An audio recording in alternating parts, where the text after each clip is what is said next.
everyone, it's Amy from Hoppachick Creative, and I'm sharing a new tutorial with you today. So what I'm going to be doing is making DIY patina paints, and I'm just showing you some of the tools I'm going to be using. So I picked up some of this DecoArt heavy gloss gel last night at Michael's, and what I had just set down is Liquitex coarse texture gel. I also have a couple of craft paints, one in kind of a turquoise and one in a dark greenish blue, and then I'm going to be using a mixture of light and dark green Liquitex Basics colors and then a couple of metallics colors, one in copper and one in bronze.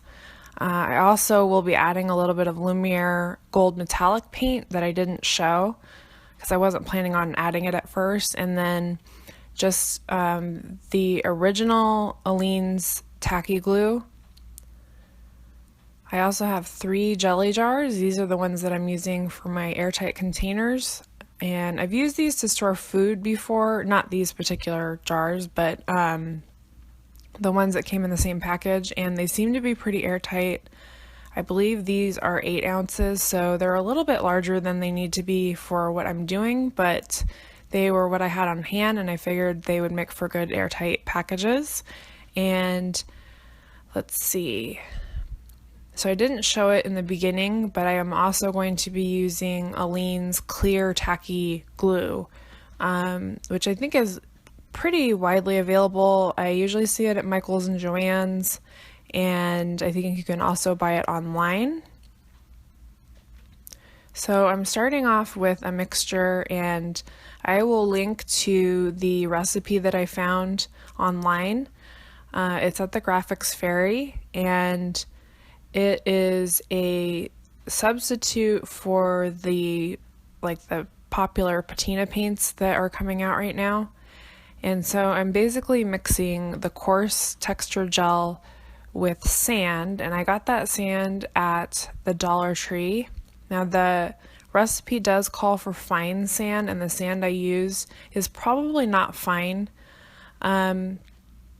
I did switch out a couple of ingredients here, and you'll see in the results, this was kind of a test also, and I really wanted to see what the results would be, and it turned out fine. I think I learned a couple of things along the way, especially after actually using the paint and letting it dry and seeing the results.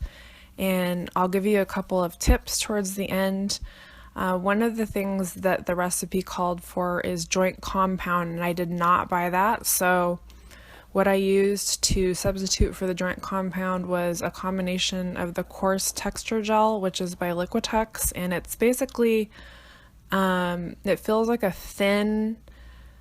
thinner whipped modeling paste. It definitely has a little bit of a coarse texture, like it sounds.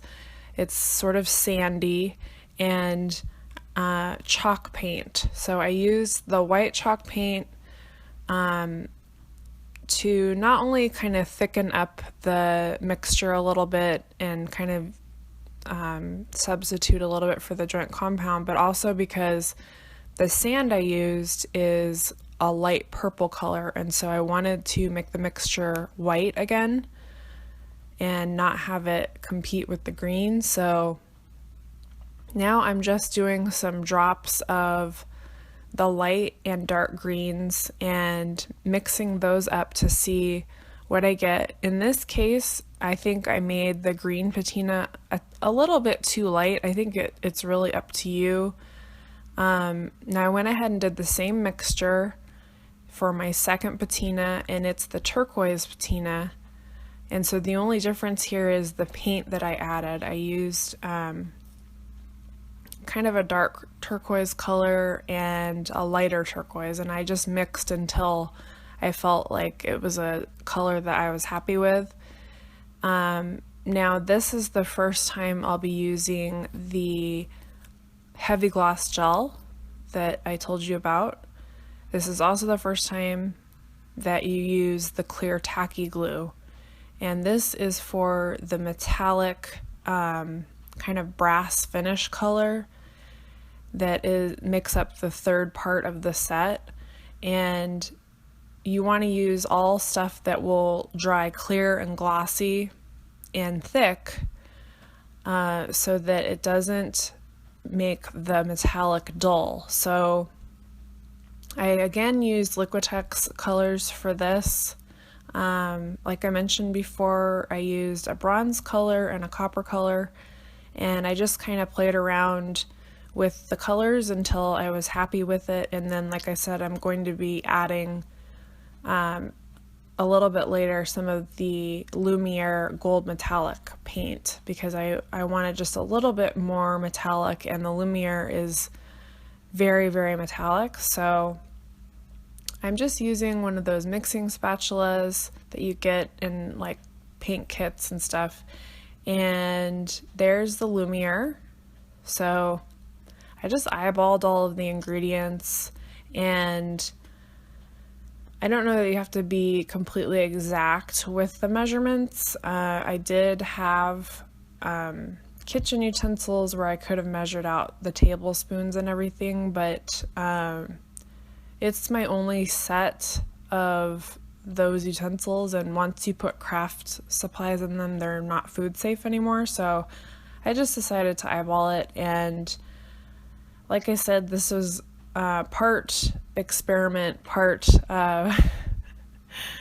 just seeing what I could really do with the recipe and how I could do a little bit of a hack on it. So now I'm going to try the paints on some different surfaces now that they're all mixed. The first one I'm going to try on a polymer clay frame. This was made out of a Martha Stewart mold.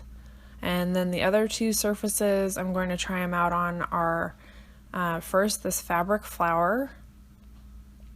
Now I found with this particular mixture that the fabric was the hardest to work with.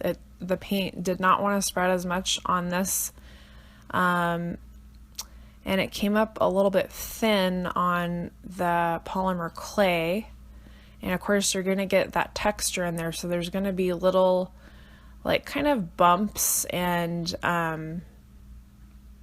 it's good to have a heat tool handy. It's not completely necessary, but it speeds it up, because as you're doing the layers, you can heat as you go and dry one layer and then put another color on top of it. And I'm not sure if this is the part, I believe this is where I paint that leaf, the large leaf. Yes, and I tried putting the green patina on this one first, just for kicks. I didn't really have a plan as far as how I wanted each piece to turn out, but I went ahead and put some of the green patina mix onto the turquoise on the frame, and I really like the results. I was starting to see some of that dimension that I see people, you know, when they post pictures on Pinterest and stuff like that, of this type of patina mix. Again, the fabric was probably the hardest to work with and the least satisfying results. The flower turned out okay. I think, you know, at some point I'll try the joint compound and see if that does make a difference. And what I found is that the paper took the paint the best. And so the paint seemed to just soak right into the paper, and even though the paint is thick and gloppy, the paper just took it really well, and better, I would say, than the polymer clay. Much smoother, definitely better than the fabric. And so I'm just going back and forth and adding the green and turquoise and just doing little touch-ups here and there. Now you can see me using that bronze metallic highlighter, and again the fabric, still not the best results, but not too bad. And then the highlighter just picks up the peaks of your piece and adds a little bit more of that rustic look. So I'll show you some pictures here, and thank you so much for watching. I really appreciate it. I hope you enjoyed this little tutorial / experiment, and I'll see you in the next video. Okay, take care. Bye-bye.